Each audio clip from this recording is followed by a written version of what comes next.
Você que já teve algum problema de saúde ou precisou do serviço de saúde em algum momento da vida, com certeza já foi atendido por algum profissional da enfermagem.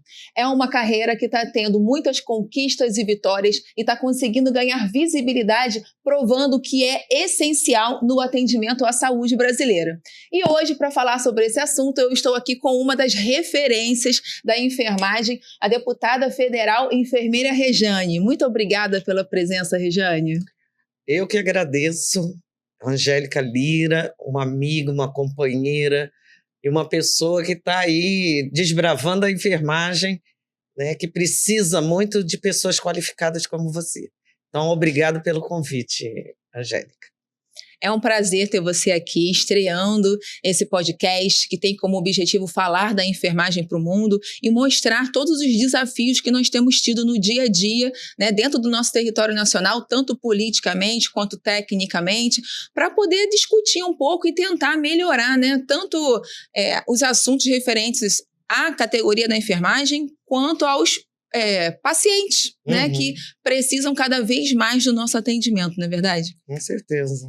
E nesse primeiro episódio, eu vou te falar que já vão ter algumas coisas explosivas que a gente vai precisar conversar, né? Vamos falar sobre projetos de lei que estão em tramitação, sobre o piso salarial, sobre a questão da carga horária da enfermagem. E aí eu queria começar te fazendo uma pergunta que é um pouco polêmica. Eu sempre quis perguntar isso para um político e agora que você é uma representante, né, do estado do Rio de Janeiro, lá em Brasília, uma deputada federal, eu queria te perguntar, por que político corta a verba do SUS, mas contrata para si e para sua família plano de saúde caro, Rejane? Isso é uma realidade? Olha, Angélica, eu tendo a concordar em parte, né? Porque o político federal ele tem uma verba, né, de emendas que são feitas, e dessa verba, que eu acho que está em 32 milhões, eu acho, para cada um dos 513 deputados federais. Eu ainda não recebi a minha, que ela só sai em outubro, todo ano em outubro. 50% desta verba o político tem que botar na saúde municipal, estadual e federal. Então, ele repassa para o Ministério da Saúde, ou para uma prefeitura, ou para a secretaria, 50% dessa verba. Então, já é dinheiro à beça, né? É verdade. Fora o orçamento da rede municipal, da rede estadual e da rede federal. Porque você tem que investir, está lá na Constituição do país, que o prefeito, o governador e o presidente têm que investir um percentual. Então, eu não me recordo agora, mas vamos supor que seja 15% da arrecadação. Então, tem verba, tem dinheiro. No entanto, Angélica, não sei se você conhece toda a estrutura da área da saúde por dentro.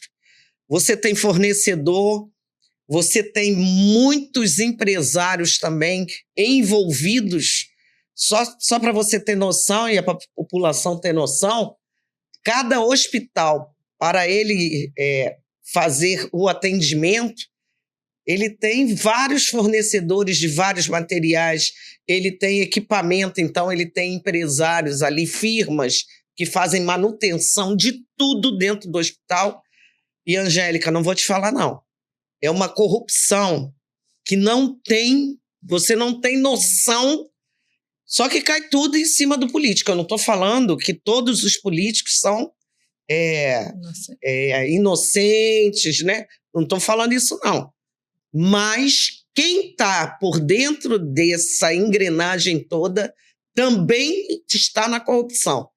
Porque se não existisse o corruptível, não tinha o corruptor.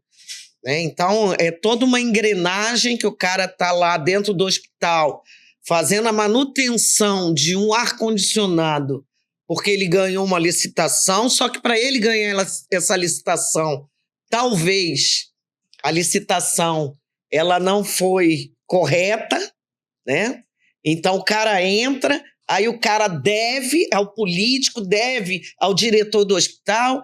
Então, toda vez que a gente falava assim, ó, as unidades de saúde, elas têm que ser públicas.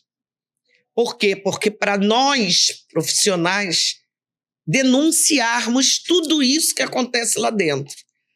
Mas cada vez, Angélica, a gente perde mais o campo, porque são organizações sociais, EBSER e por aí vai. Só de organização social, os 7 hospitais de campanha na Covid, durante a Covid, nós conseguimos derrubar o governador, Witzel. Então, Angélica, tem a pergunta, voltando à pergunta, né, que você me fez, tem um político corrupto, mas tem toda uma sociedade corrupta. Então, esta engrenagem é que está errada. Até porque, quando o político vai entrar, ele não pede o seu voto, ele compra o seu voto. Por isso que eu fico muito à vontade de falar, porque meu voto foi da enfermagem. Então, nós somos uma categoria que a gente sabe o que acontece lá dentro e que a gente está botando os profissionais dentro do parlamento para justamente denunciar toda essa rede, toda essa engrenagem de corrupção na área da saúde. Mas não vou falar só da área da saúde, né? Porque eu acho que também tem na educação, também tem em tudo quanto é área. Então, nós temos que ter a ética de cada cidadão. E cada vez está pior, sabe, Angélica? Eu vim de viagem ontem no avião, tinha uns garotos novos, empresários, falando como é que eles entraram, né, para fazer fornecimento de carro para dentro da área da saúde, que eles trabalham com viatura. Então, é difícil, sabe, Angélica? É muito difícil. Então, está na educação, está na segurança, está na saúde, e eu acho que o cidadão tem que ter também a consciência dele de quando ele for votar, ele saber muito bem o que ele está fazendo. Sim, a gente acaba concluindo que é sempre os interesses particulares que fracassa o sistema de saúde, né? Então, por isso que eu falo que não é somente os políticos, porque isso é fácil de você falar. Ah, é tudo político.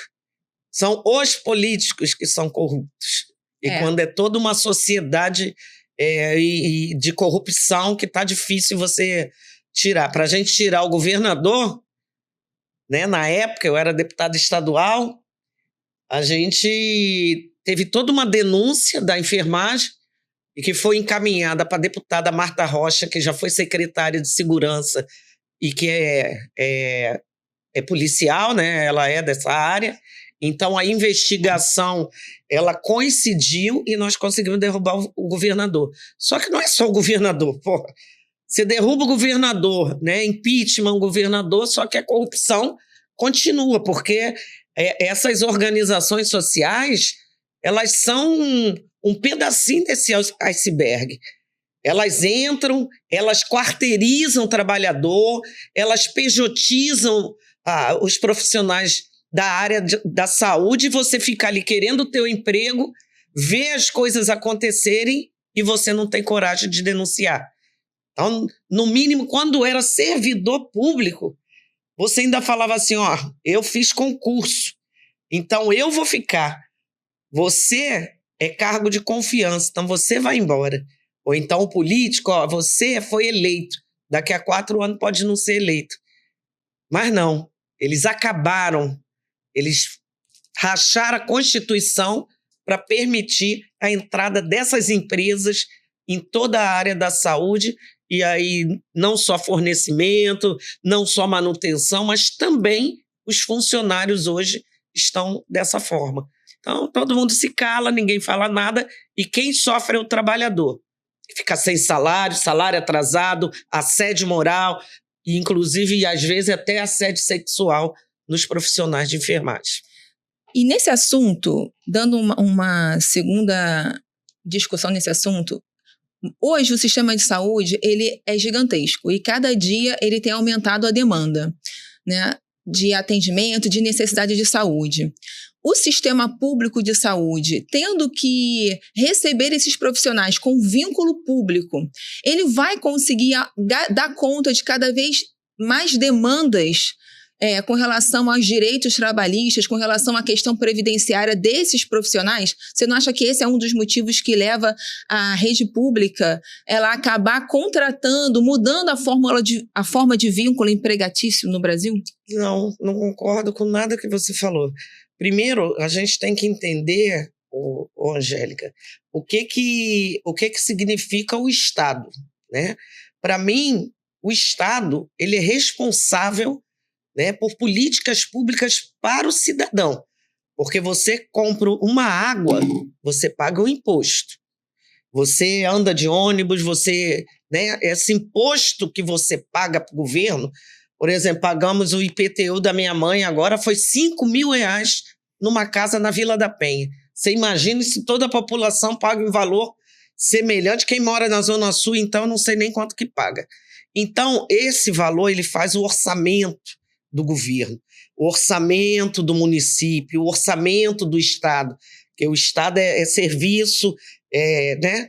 Então, cada ente desse, você paga os seus impostos. Ele deveria voltar para você em forma de quê?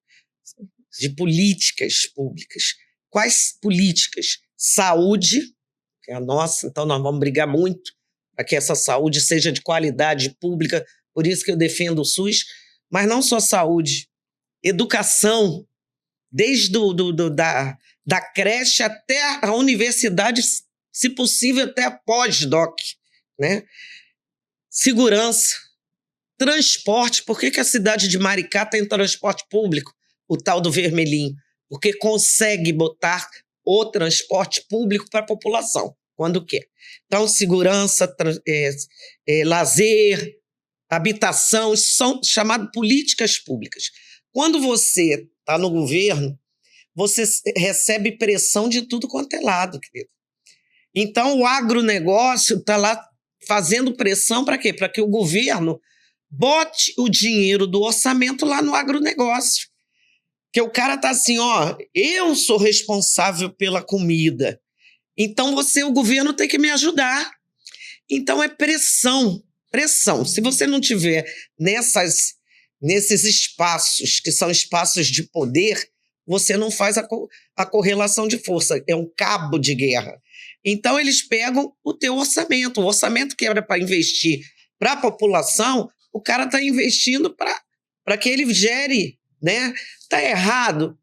Sei, Angélica, está errada a forma, porque essa balança ela está pendendo mais para um lado do que para o outro, porque o cara está fazendo pressão do lado de cá. O cara quer que invista na infraestrutura, está correto? Tá, porque se não tiver uma ferrovia que vá lá do norte para o sul do nosso estado, você também não consegue escoar a produção e não consegue crescer. Mas se você botar o dinheiro aqui e o lençol for curto, filhinha, o que acontece? Você não investe em educação, não investe na área da saúde. Então, o orçamento é para isso. No meu entendimento, seria para políticas públicas, né? O cara que está nessa área empresarial, ele tem que achar de outra forma, porque o dinheiro, para a minha concepção, ele tem que voltar para quem está pagando. Então, tem que voltar para a área da saúde. E quando você defende um sistema único de saúde, que aqui no Brasil é o maior sistema público do mundo, né? Você vai para os Estados Unidos, o cara não tem serviço público. Ele tem que pagar, ele morre lá, né? Aqui a gente tem. Então, ele deveria funcionar. Porque o dinheiro, que eu falei anteriormente, de emendas, disso, daquilo, deveria fazer com que essa rede funcionasse. Se essa rede funcionasse, não teria problema. Se a rede funcionasse, tivesse trabalhadores que se não quiser trabalhar, você pode mandar embora pela Constituição, mesmo sendo servidor público, você institui o devido processo legal. Então, pode ser mandado embora, mas você tem que ter o controle disso tudo, você tem que ter o cara que trabalhe, você não pode ter o médico que falsifique um dedo para ir lá botar o dedo para não trabalhar, porque a enfermagem você sabe que trabalha, a enfermagem está lá dentro. Você sabe que você entra nos hospitais à tarde, quem você encontra? Só a enfermagem. Então, se isso funcionasse também para os médicos e para todos os outros, para o diretor que tem que fazer 40 horas semanais, né? Para todos os staff que tem que fazer a sua jornada de trabalho, isso funcionaria. Né? Agora cada um vai dando o seu jeitinho, né? O cara quer dormir, o cara não quer fazer esquema, quer ir para casa, aí começa a falência, né? A falência de tudo. Ineficácia. Porque a aposentadoria é o teu direito, tu tá pagando, Angélica. Não é uma concessão do governo. Você paga a aposentadoria, você desconta do teu contra-cheque aquele valor que você vai pagar. Agora, o que não pode é super salário. Que, todo funcionário público é super salário? Não, pô. Você pega um enfermeiro que hoje tem um piso de R$4.000 e pega o cara do judiciário que tem um ministro que ganha muito mais do que o político. E ninguém chega e fala assim, não, a corrupção está lá no judiciário. Ninguém fala. Porque as pessoas acham que é fácil, né? Falar só do legislativo. Agora, do judiciário, ninguém fala. Então, o executivo e o legislativo, você fala porque você elegeu, beleza. Mas o judiciário também tem que ter uma lupa ali dentro, porque os caras ganham super salários, o cara ainda ganha gratificações e por aí vai. Então, não... Bota no próprio aumento. Então, não são todos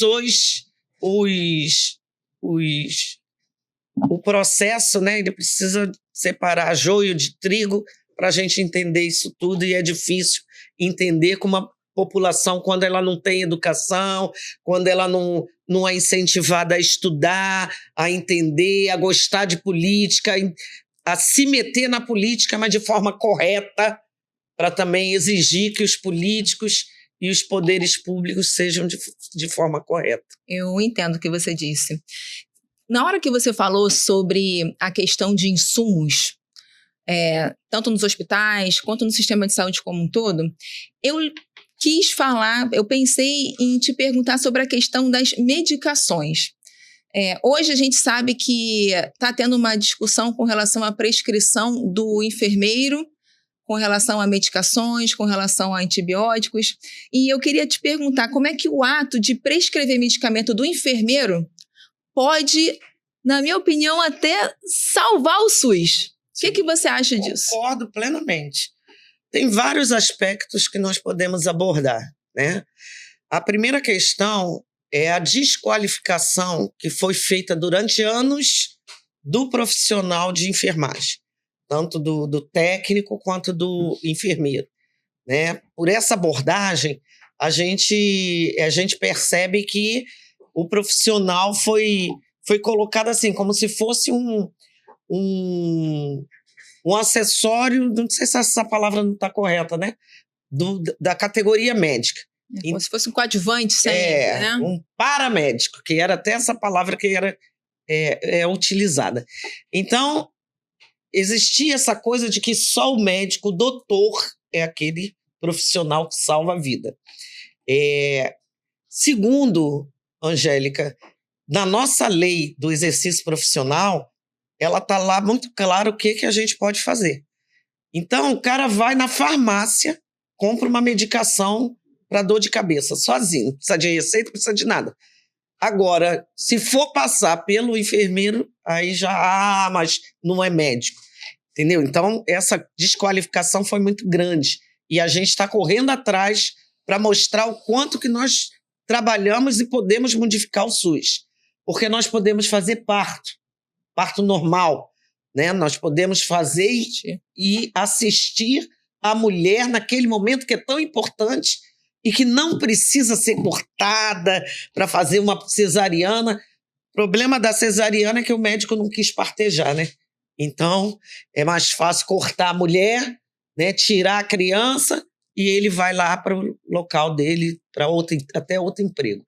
Então, nós podemos prescrever, somos nós responsáveis por vários programas de saúde que existem na rede, né? Você vê a tuberculose, A rifampicina e a isoniazida são medicações que você tem que iniciar. São 2 antibióticos. Quem prescreve esse antibiótico? O enfermeiro, porque já está no programa de tuberculose. Assim como a medicação da hanseníase, assim como a medicação da doenças sexualmente transmissíveis, e por aí vai. Uma gestante que você prescreve um sulfato ferroso, e um cálcio, e solicita todos os exames que são rotinas. Então, por que eu concordo com você quando você fala assim, a gente pode salvar o SUS? E podemos mesmo, porque quando você desafoga uma fila de gestantes, quando você desafoga uma fila de uma criança que precisa fazer uma nebulização, quando você desafoga uma fila de um adulto hipertenso, né, você evita, você transfere para o médico só aqueles casos realmente que precisam ter um médico. O médico é essencial na equipe. O que ele não pode é ficar fazendo parto normal, quando na realidade as mulheres que estão com eclâmpsia e com outras doenças mais graves tá lá e não consegue chegar, desassistidas. Quando você pode atender outras coisas e o médico, até na formação dele, ser direcionado, porque isso faz parte muito da educação também, da formação do profissional, que você vai formando para estar lá no câncer, né, ser um oncologista que tem fila, as mulheres morrendo. Então você desafoga quando você faz um teste, um exame de Papa Nicolau na mulher.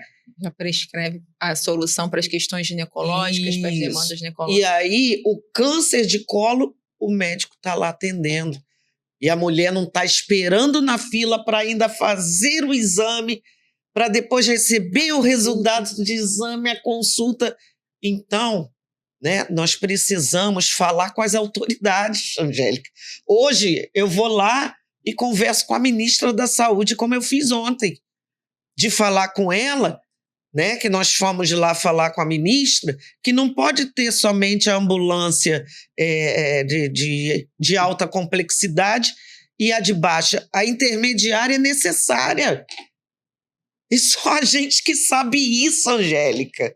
Aí ficam eles lá no ministério, né, gastando dinheiro com a ambulância. Me ajuda, porque você tem mais, tá mais no serviço do que eu também, mas é a ambulância chamada de... É a intermediária. Não, a baixa. É a básica. Aí suporte básico. O suporte básico e lá o suporte da avançada. Então precisa, e hoje você não tem. Aí o técnico sai sozinho, aí a gestante passa mal com a básica, porque é só o motorista com o técnico. Acontecem situações, muitas das vezes, que o técnico não tem recurso por falta de instrumento, equipamento, porque ele não pode manejar certos procedimentos que vão dar resolutividade ao problema dos pacientes, porque precisa ter a presença do profissional enfermeiro. Então, a população tem que entender isso. E quem está lá é tão específico, é tão médico, é tão... que não entende a necessidade de ter essa intermediária, que é mais barata, não é tão cara como a de alta, mas que vai dar uma resolutividade muito maior para você, população. Então você tem que vir com a gente, entender a necessidade de se ter profissionais de enfermagem nessas instâncias de poder, né? Eu acho que nós somos agora 5 enfermeiros lá em Brasília. Nós somos a voz do povo, a voz da população que está falando, está conseguindo falar o que é um hospital por dentro, o que é uma rede básica de verdade. Porque nós é que ficamos 24 horas, 365 dias do ano ali nesse sistema, atuando, trabalhando em tudo. Seja no transplante, seja no hospital, seja com as mulheres, seja com vacina, PH, em tudo. Então a gente pode levar a voz da população de verdade. É verdade, eu concordo com você. Com relação a essa questão da prescrição medicamentosa ou alguns tratamentos, por enfermeiro, vale a pena a gente reforçar que a Anvisa, ela reforça, né, essa legislação em farmácias de todo o Brasil. Existe aquela decisão federal que fala que o acesso dos pacientes aos tratamentos solicitados também podem ser feitos pelo enfermeiro. A gente tem a nossa lei do exercício profissional, que você já citou, a 7498 de 86. No artigo 11, ela reconhece que a atuação dos enfermeiros é importante para assegurar uma assistência de qualidade com a prescrição de medicamentos. Essa prescrição deve ocorrer em conformidade, claro, com programas de saúde pública, com rotinas aprovadas pelas instituições, né? E a gente também tem a portaria 2436 de 2017, do Ministério da Saúde, que detalha que são os enfermeiros ali quais são as ações que os enfermeiros têm autorização para prescrever medicamentos seguindo os protocolos e as diretrizes lá na atenção primária da saúde, né? Sim, ninguém quer ser médico, porque se eu quisesse ser médica, se você quisesse ser médica, nós da medicina. Teríamos feito um vestibular para medicina ou uma universidade para pagar. Ia trabalhar pra caramba, mas ia pagar, né? Então, quando nós escolhemos fazer o curso de enfermagem, a graduação, depois a pós-graduação, uma especialização, mestrado, doutorado, é porque a gente prefere, né, cuidar dessa população. Nós estamos cuidando. O médico, ele está fazendo a atividade dele e a enfermeira a dela. Então, nós não queremos prescrever qualquer medicação. Nós queremos desafogar a fila para a população. Então, são algumas medicações, algumas atividades, algumas solicitações de exames que são feitas mediante a nossa lei do exercício profissional, a nossa ética profissional, porque se a gente fizer alguma coisa fora desse padrão, nós podemos sofrer até a cassação do nosso exercício profissional, e nós queremos fazer aquilo que é nos permitido fazer, nada mais além disso. Eu dei um exemplo, eu vou dar de novo, que é a rifampicina, né? Quando a categoria médica foi para o judiciário, porque eles judicializam tudo que o enfermeiro está fazendo, né? Só que eles perdem na justiça. Então, quando o juiz lá bateu o martelo, porque eles até... Aí tem o conchavo, né, para dar aquela sentença. Depois, quando você vai para cima, recorre, ela cai. Quando eles proibiram o enfermeiro de prescrever, só o médico pode prescrever antibiótico. O sistema parou. Ninguém mais atendeu, né? A enfermagem cruzou os braços e falou assim, tá, então não posso atender, então isso aqui eu não vou fazer. Estrangulou. Então, para a gente mostrar para a população as nossas prerrogativas e o que a gente pode fazer. A mesma coisa foi com o parto natural, a assistência a esse parto. O que aconteceu? Eles não conseguiram tirar do enfermeiro, até porque a população que é atendida na casa de parto da Bicapistrano, para quem não conhece, vai lá conhecer em Realengo, é maravilhosa. Vem gente da França para ter, né, o parto com os enfermeiros. Aí o que eles fizeram? O Conselho Regional de Medicina proibiu, senhores, os médicos de trabalharem na casa de parto da Bicapistrano. Então, a casa de parto era para todo mundo trabalhar em conjunto, porque nós queremos também um médico junto da gente, porque tem muito médico bom. Nem todos são assim, né? Minha sobrinha é médica maravilhosa, Mariana, né? Só que as entidades médicas é que ainda são atrasadas, né? Não pensam na população, e a gente tem que também ter esse olhar para dentro desses conselhos, que é importante, sabe, Angélica? Sim, se eu não estou enganada, há um tempo atrás, o conselho daqui do Rio tentou impedir os médicos de atuarem nas equipes de parto domiciliar. Uhum. E aí isso criava o objetivo deles era criar uma dificuldade, né, do serviço ser prestado pela equipe de enfermeiras obstetras no domicílio. Na realidade, Teve uma enfermeira, esqueci o nome dela agora, mas ela foi... Não foi a Heloísa Lessa? Heloísa Lessa. Foi uma ação judicial feita pelo Conselho de Medicina contra uma profissional enfermeira que já tinha feito não sei quantos partos em casa, porque você não precisa de equipe, você é uma profissional que pode estar ali. Você tem que ter a referência do médico, né? A referência para se acontecer alguma coisa, que acontece até com o médico. São intercorrências que vão acontecer sempre. Então, se a gente for falar assim, quantas intercorrências o médico teve na hora de salvar uma criança? Várias. Médicos já tiveram, né? Já teve óbito de criança, e nem por isso o profissional foi cassado, o profissional sofreu, descredibilizado. Mas com o enfermeiro eles querem fazer isso. Mas não vão fazer, porque são profissionais muito capacitados e que nós estamos nessa luta, né? Sim. É uma luta pelo reconhecimento da nossa profissão, da nossa categoria, que eu defendo com unhas e dentes, porque nós podemos sim, quando formos os secretários de saúde, nós vamos botar casa de parto em todos os municípios. Porque sabia que Magé não nasce ninguém porque não tem maternidade? Podia ter uma casa de parto com enfermeiro? Você sabia que... Qual foi? Não sei se foi Duas Barras, que também é um município pequeno, que também não nasce ninguém, não nasce um cidadão na cidade porque não tem maternidade. Podia ter uma casa de parto. O governo federal, e aí a gente tem que falar desse governo que está aí incentivando, que tem dinheiro, né, para incentivar o centro de parto normal nas cidades, que pode ser utilizado o enfermeiro, que as universidades estão aí para capacitar, para qualificar os profissionais lá nessas cidades longes. Então, a gente pode modificar esse sistema único que está aí.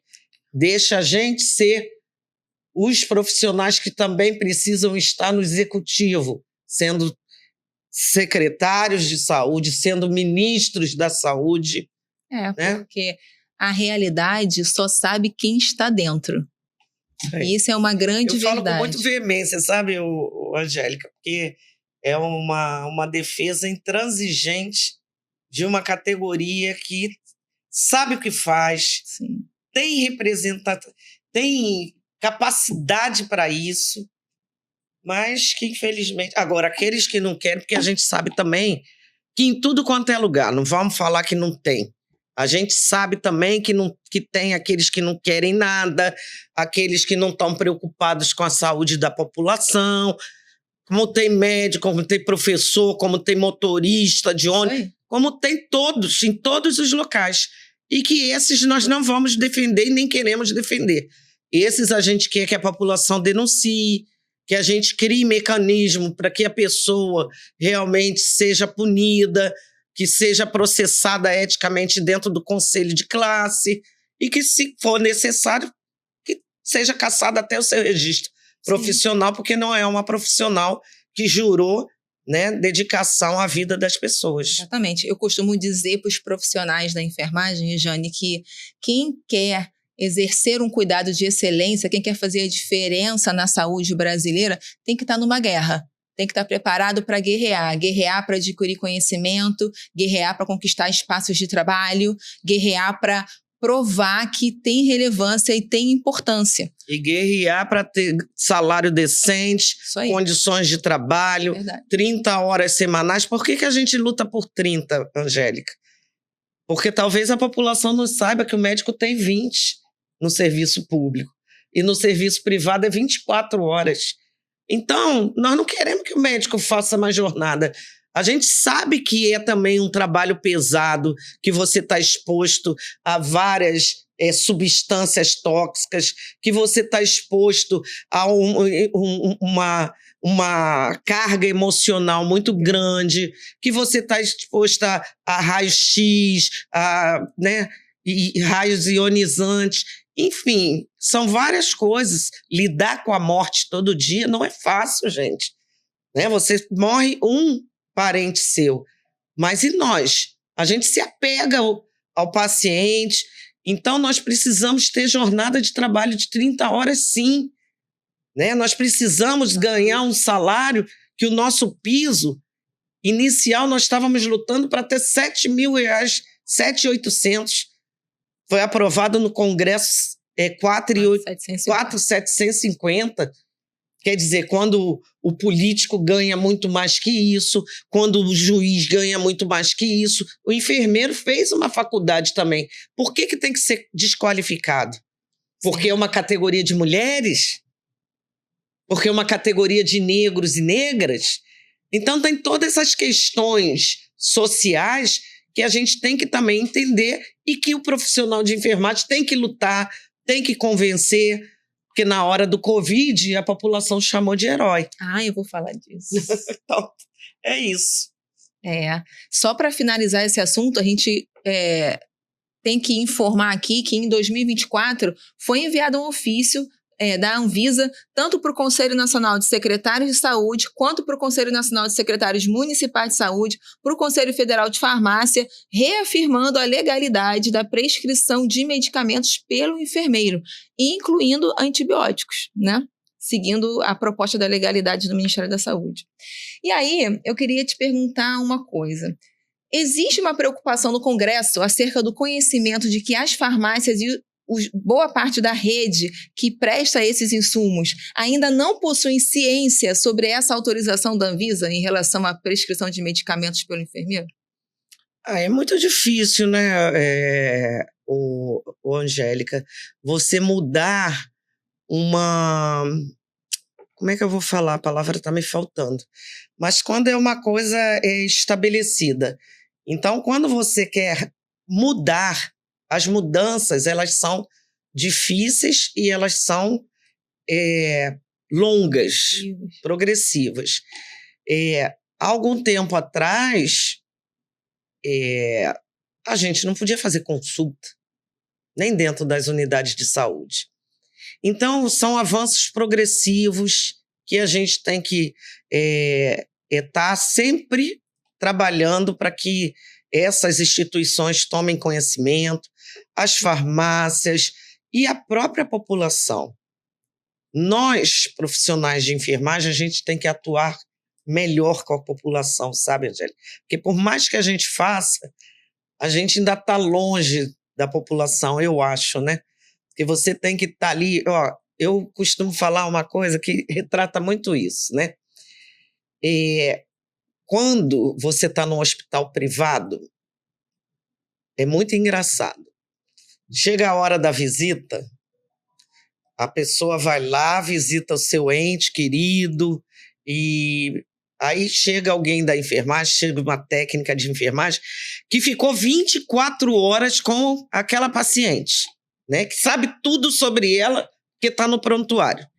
Mas quando chega a visita, aí ela fala assim, a visita pergunta alguma coisa, minha mãe comeu, minha mãe evacuou, quem sabe é a enfermagem, mas ela fala assim, você pergunta o doutor vai vir já para falar tudo para a senhora.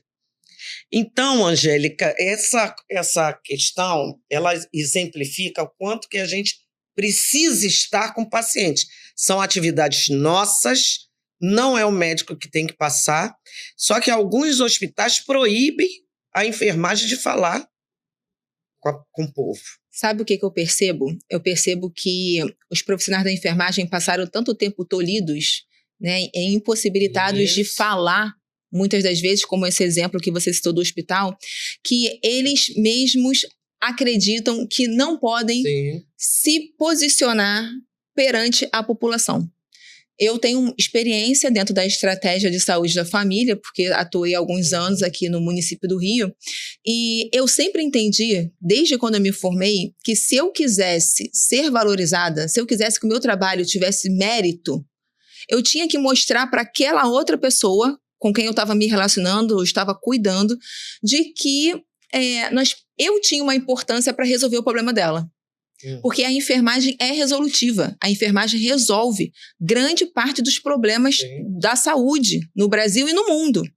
Só que quem está atuando na enfermagem hoje, eu acho que foi tão descredibilizado e tem uma autoestima tão baixa que parece que não quer assumir esse papel de relevância, de responsabilidade.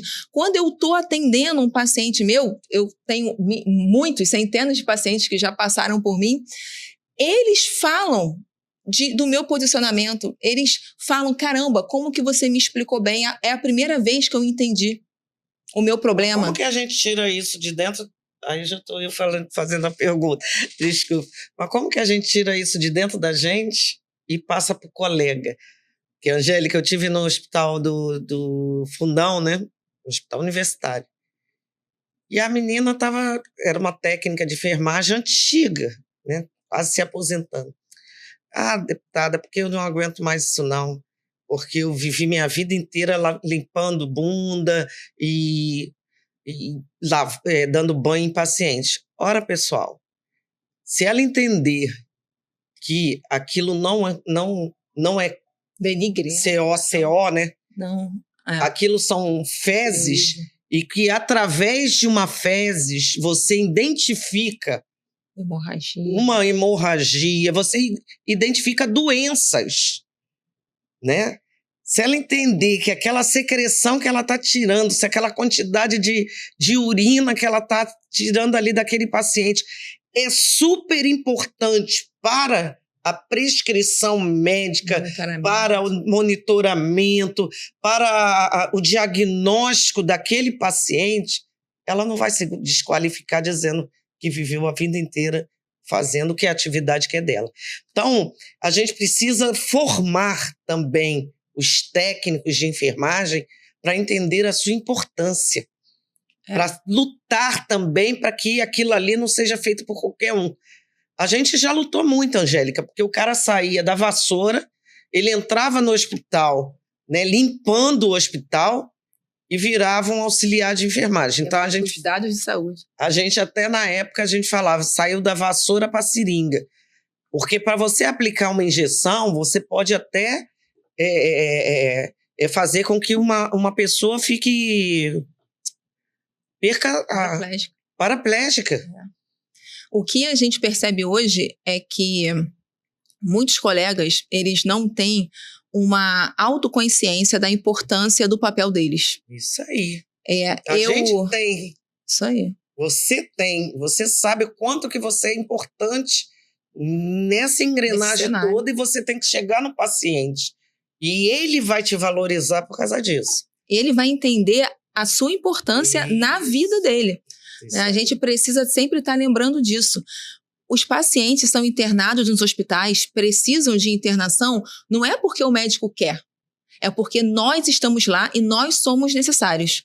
Por isso que há leitos de internação, porque tem a enfermagem lá para exercer cuidado, para promover conforto, para fazer monitoramento, para avaliar, dar suporte, dar conforto para os pacientes. E isso é de extrema importância. Agora, como você falou, é a longo prazo, porque a farmácia só vai entender quando a população entender, quando a população chegar, não, eu quero comprar com essa receita sim. Foi uma enfermeira que prescreveu. E o cara que está lá na banca da farmácia, porque às vezes não é nem o farmacêutico, porque o farmacêutico está lá dentro. O cara que está lá fora não é o farmacêutico. Então, o farmacêutico talvez tenha o conhecimento. E o cara da banca não tem, mas vai ter, porque é um processo. E nós, da enfermagem, nós temos que ser altivos. Nós temos que falar, não, a senhora vai sim. Qual é a farmácia? Ah, é aquela farmácia, fazer seu papel também. Porque não é porque você está dentro de um hospital ou porque você está dentro de um posto de saúde que você vai ter que dar sua receita e se vire. Se ela voltar falando que a farmácia tal não está aceitando, Angélica, eu sou capaz de ir lá na farmácia e falar qual é o problema. Você conhece a legislação? Porque senão vou te denunciar para a Vigilância Sanitária. Eu já fiz isso. Vou te denunciar para a Anvisa, porque esta farmácia não está adequada pela legislação específica. E eles têm que saber todas as legislações de saúde Então, cada um fazer o seu papel é necessário, né? Isso se chama cidadania, né? E quando a gente faz, a gente tem que falar com a população que ela também tem que fazer em outras e várias outras questões, exercer o seu poder de cidadania. E vale a pena ressaltar que desde 1986, os enfermeiros já podem prescrever medicações para a população dentro do que está estipulado nos programas e nos protocolos assistenciais, né? E eu vou falar, desde 1953 tinha um PL de 30 horas da enfermagem lá rodando. Né, Angélica? Então, para aprovar legislações, é preciso lobby também. Isso aí. E a verdade, Regina, é que todo mundo que é ligado à saúde sabe que existem localidades remotas, de difícil acesso, como no interior, até mesmo periferia dos grandes centros das cidades, onde o médico não quer trabalhar. E o enfermeiro está lá, identificando, atendendo demanda, né, resolvendo constantemente os problemas da população. Então, a gente não está ocupando o lugar de ninguém, a gente está ocupando o espaço vazio que nós enxergamos que a população precisa e que nós somos capazes de suprir essas demandas. População indígena, população ribeirinha, esse Brasil é tão grande, mas tão grande, né? E o médico não quis, tiveram que trazer médico de Cuba para estar lá. Entendeu? E nós fazemos tranquilamente esse trabalho que o médico cubano veio fazer aqui no Brasil. Nada contra os cubanos, até adoro, né? Adoro os médicos cubanos que se... Gratidão por eles terem vindo. Gratidão por eles terem vindo, com certeza. Mas, se nós conseguirmos mudar também a nossa legislação para permitir, se a gente conseguir fazer com que nossas autoridades, né, tenham respeito pelo trabalho do enfermeiro e acreditem nesse trabalho, a gente pode expandir aí para que o enfermeiro assuma esse papel nesses grandes rincões que a gente tem no Brasil. Garantir muito mais saúde, né? Com certeza. E aí eu queria mudar um pouco o assunto e eu queria te fazer uma outra pergunta. Por que tudo demora no SUS? O que o sistema de saúde ele precisa fazer para não deixar a burocracia, os problemas ali que a gente sabe que existe, prejudicar o acesso aos pacientes, à população? Olha, Angélica, nem tudo demora no SUS. Tudo demora no SUS do estado do Rio de Janeiro. Você sai do Rio de Janeiro, Angélica, a coisa funciona. Meu filho está com 31 anos. Meu filho foi, quando era pequenininho, foi passear com a minha mãe na Bahia. Eu estava trabalhando, ele de férias. Nas férias, ele fez a operação de fimose dentro do SUS da Bahia. Agora mesmo, a Márcia Bezerra, você conhece. A mãe dela mora em Florianópolis, está lá, está internada, né? Está numa unidade do SUS, foi assim, ó. Não demorou, está lá, internada. Excelente o atendimento. Aqui no Rio de Janeiro tem uma aberração, né? Só aqui no Rio que tem isso. Na realidade, quando foi criado o SUS, a rede básica ficaria no município, né? A rede estadual responsável pelo atendimento secundário e terciário, as especialidades, e a rede federal, ela não teria rede federal. Os hospitais federais, ele teria que passar para o município e pelo estado. Isso é o SUS. Em todo o estado, de todo o Brasil, é assim que funciona. A rede federal não tem hospital.